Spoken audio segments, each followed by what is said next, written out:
Қайырлы күн, құрметті білімгерлер. Бүгінгі қылмыстық құқық пәнінен өтетін тақырыбымыз қылмыстың ұғымы, белгілері және сипаттары.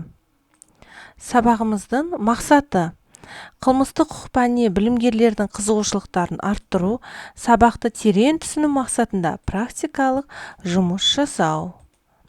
Бағалау критерийлері: сабаққа қатысу 5 балл, оқу материалын түсіну 15 балл, тақырыпты талдай білуі және қорыта алу 40 балл, алған білімдерін тәжірибеде қолдана алу 25 балл, өзара бағалай білуі 5 балл, сабақтағы белсенділігі 10 баллмен бағаланады.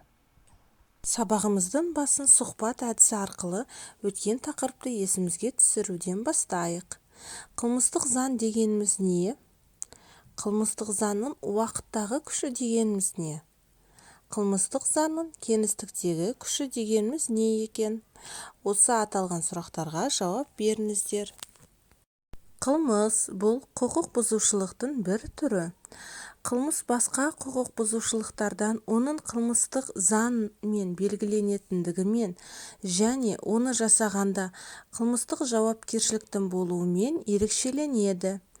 Қоғамға қауіпті әрекет немесе әрекетсіздік. Қылмыс ұғымы Қазақстан Республикасының Қылмыстық кодексінің 9 бабында берілген. Осы кодекске жазалау қатерімен тыйым салынған қоғамдық қауіпті әрекет қылмыс деп танылады. Қылмыстың төмендегідей белгілерін атап өтейік.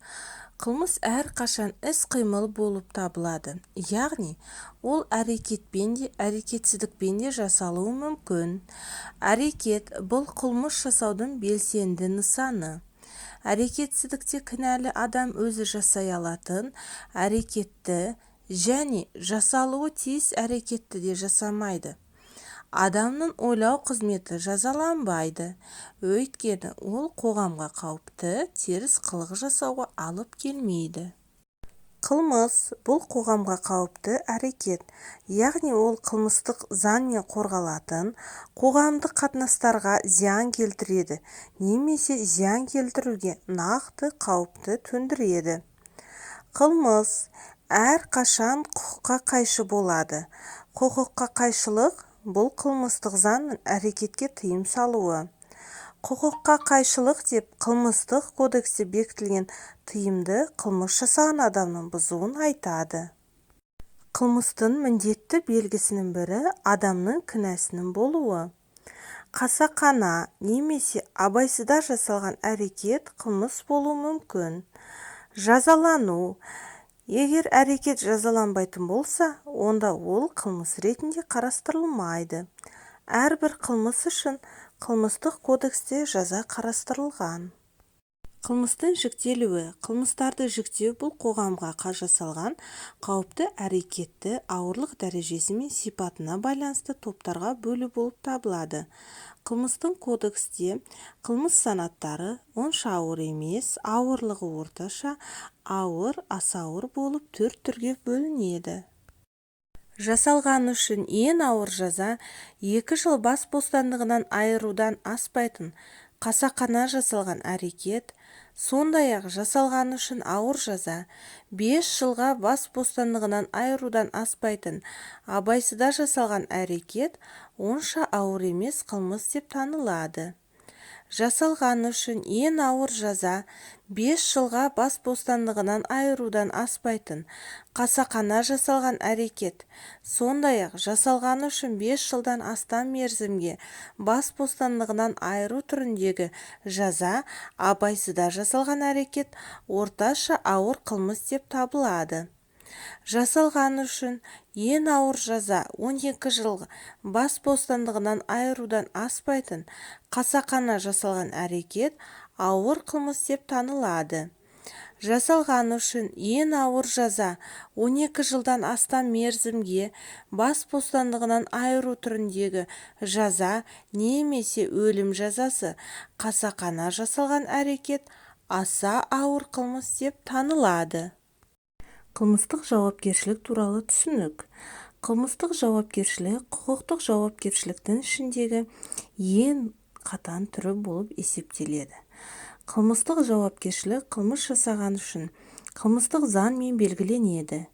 Қылмыстық жауапкершіліктің мағынасы кінәлі адамның өзінің құқыққа қайшы әрекеті үшін мемлекет атынан сотталғандығын білдіреді. Соған орай, мемлекет құқық бұзушының еркінен тыс мәжбүрлеу тәртібінде қылмыстық жауапкершілікті жүктейді. Қылмыстық жауапкершілік бұл адамның жасаған қылмысы үшін жазалануы немесе қылмыстық құқықтық сипаттағы басқа да шаралармен бекітіледі. Қылмыстық жауапкершіліктің мынандай элементтері болады. Жасаған қылмысы үшін адамның жауап беру міндеті, соттың адамның жасаған әрекетін теріс бағалаудан көретін соттау, кінәлі адамға қылмыстық құқықтық сипаттағы шаралар қолдану, жаза тағайындаудың құқықтық салдары ретіндегі соттылық. Қылмыстық жауапкершілік қылмыс жасаған сәтте пайда болады және адамға қылмыстық мәжбүрлеу шарасын қолданған сәттен бастап жүзеге асырылады. Тапсырма: көрсетілген суреттерге жасалған қылмысқа мысал келтіріп, қылмыстың санаттарын анықтаңыздар. Бүгінгі өткен жаңа материалымызды сиқырлы қобдиша арқылы бекітейік. Сиқырлы қобдишамыздан сіздерге сұрақ қойылады. Қылмыс дегеніміз не? Қылмыстың құрамы дегеніміз не екен? Қылмыстық жазаны қалай түсінеміз? Қойылған сұрақтарға жауап берейік.